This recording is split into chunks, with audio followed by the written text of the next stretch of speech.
we both, our governments both, our peoples both have tremendous admiration for President Zelensky, for his entire team, for the Ukrainian people that they represent.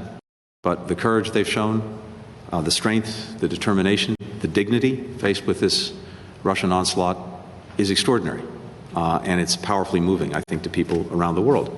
If I were in President Zelensky's position, I'm sure I would be asking for everything possible in his mind to help the Ukrainian people. And as the Foreign Secretary and I have laid out, both of our countries and so many others have done extraordinary things to make sure that the Ukrainians have in their hands the means to effectively defend themselves against this war of choice from Russia, as well as to do everything we can with very significant resources to care for Ukrainian people to the best of our ability inside Ukraine, those who've been forced to flee outside of Ukraine to meet their humanitarian needs.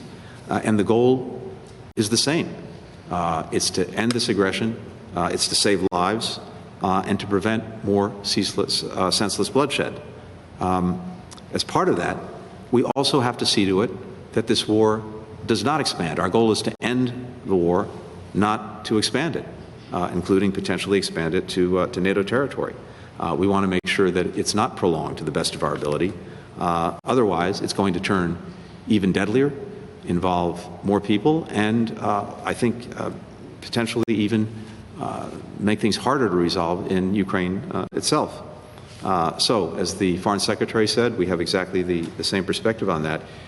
Introducing, in our case, American service members in Ukraine, on Ukrainian territory or soil, or American pilots into Ukrainian airspace, whether on a full or on a limited basis, would almost certainly lead to direct conflict between the United States, between NATO and Russia. And that would expand the conflict. It would prolong it. It would make it much more deadlier than it already is. And that would be neither in the interest of our countries nor in the interest of Ukraine. I can't speak for NATO, obviously, but we've heard the same message from its Secretary General, Jens Stoltenberg.